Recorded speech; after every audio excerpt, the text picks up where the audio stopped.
BJP সদর শহর জেলার উদ্যোগে শুক্রবার রাজধানীতে সংবিধান গৌরব অভিযান উপলক্ষে এক বর্ণাঢ্য র্যালি ও সভার আয়োজন করা হয়।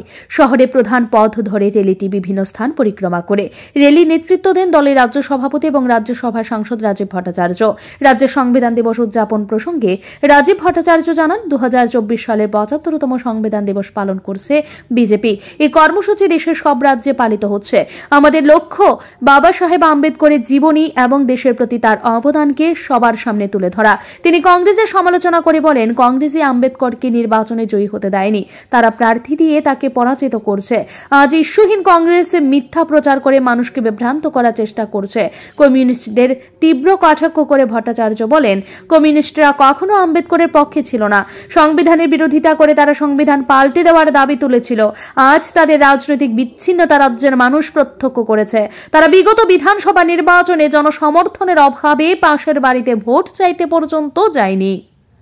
আমরা সবাই জানি যে 2024 সালে আমরা আমাদের সংবিধানের 75তম আমরা দিবস পালন করেছি এবং এই 75তম যে আমাদের সংবিধান হয়েছে তা জনসমক্ষে তুলে ধরার জন্য আমাদের রাষ্ট্রীয় ভারতীয় জনতা পার্টির রাষ্ট্রীয় নেতৃত্ব তারা সিদ্ধান্ত নিয়েছেন, আমরা এই সংবিধান গৌরব অভিযান অর্থাৎ মানুষের কাছে এই সংবিধান সম্পর্কে তুলে ধরার জন্য আমরা বিভিন্ন কর্মসূচি আমরা পালন করছি। তারই অঙ্গ হিসাবে আজকে ভারতীয় জনতা পার্টির নেতৃত্বে সমস্ত জেলাতে প্রায় 10টি জেলাতে আজকে এরকম র্যালি আমরা সংগঠিত করছি এবং এই যে কংগ্রেস এবং কমিউনিস্ট আমরা ইদানিং দেখছি, বাবা সাহেব আম্বেদকর যিনি সংবিধান রচয়িতা, ওনাকে নিয়ে ওনারা কনভেনশন করছেন, মিছিল করছেন।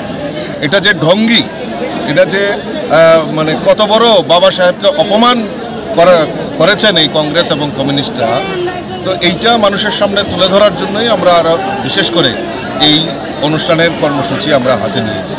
আমরা জানি যে বাবা সাহেব আম্বেদকর সংবিধান রচয়িতা, এই জওহরলাল নেহরুই বলুন, ইন্দিরা গান্ধীই বলুন, রাজীব গান্ধীই বলুন, তারা বাবা সাহেব আম্বেদকরকে বারবার অপমানিত করেছে এবং উনি নির্বাচনে লড়াই করেছেন। নির্বাচনে ওনাকে জিততে দেননি এই কংগ্রেসীরা, সংসদে প্রবেশ করতে দেননি। উনি বাধ্য হয়ে অপমানে উনি নির্বাচনে লড়া বন্ধ করে দিয়েছিলেন এবং এই সংবিধানকে বারবার ছেড়খানি করা হয়েছে, সেই জওহরলাল নেহরু হোক আর ইন্দিরা গান্ধী হোক। আর তৎসঙ্গে এই কংগ্রেস আর কমিউনিস্টরা আমরা দেখছি ইদানিং মানে কমিউনিস্টরা বাবা সাহেব আম্বেদকরকে নিয়ে ওনারা কনভেনশন করছেন। আমি লজ্জা থাকা উচিত এই কমিউনিস্টের। তারা বাবা সাহেব আম্বেদকর যখন সেন্ট্রাল মুম্বাইয়ে উনি উপনির্বাচনে প্রার্থী হয়েছিলেন, তখন সেখানকার শ্রীপদ গাঙ্গে কমিউনিস্টের নেতা উনি উক্তি করেছিলেন যে আম্বেদকরকে ভোট দেওয়া যাবে না, আম্বেদকরকে ভোট না দিয়ে ব্যালট পেপার ছিঁড়ে ফেলে দাও, এই উক্তিও উনি করেছেন। আর আজকে কমিউনিস্টরা দেখলাম বাবা সাহেব আম্বেদকরকে নিয়ে র্যালি করছেন। তাদের লজ্জা থাকা উচিত, কারণ তাদের রাজনৈতিক অবস্থান এবং তাদের ব্যক্তিগত কমিউনিস্ট পার্টির যে সংবিধান রয়েছে সেখানে এই সংবিধানকে পাল্টে ডিক্টেটরশিপ চালু করার সেখানে উল্লেখ করা আছে। তো তারা কিভাবে এই সংবিধান নিয়ে বড় বড় কথা বলেন?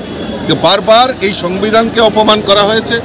তো এই অপমানের বিরুদ্ধে আমরা আজকে সবাই ভারতীয় জনতা পার্টি আমরা তার ধিক্কার জানাই। এই কংগ্রেস এবং কমিউনিস্ট এবং বাবা সাহেব আম্বেদকরের যে অবদান সেটা ভোলার মতো নয়। আমাদের দেশের যশস্বী প্রধানমন্ত্রী নরেন্দ্র মোদীজির নেতৃত্বে সরকার সিদ্ধান্ত। র্যালিতে উপস্থিত ছিলেন দলের সহ সভানেত্রী পাপিয়া দত্ত, সদর শহর জেলা সভাপতি অসীম ভট্টাচার্য সহ অন্যান্য নেতা নেতৃত্বরা। বিজেপি সংবিধান গৌরব অভিযান রাজনৈতিক মহলে নতুন আলোচনা তৈরি করছে। এই কর্মসূচির মাধ্যমে বিজেপি যে শুধু সংবিধানের প্রতি শ্রদ্ধা নিবেদন করছে তা নয়, বরং বিরোধীদের বিরুদ্ধে রাজনৈতিক আক্রমণের মঞ্চ হিসেবেও তা কাজ লাগিয়েছে। ব্যুরো রিপোর্ট, ঋদ্ধি নেটওয়ার্ক।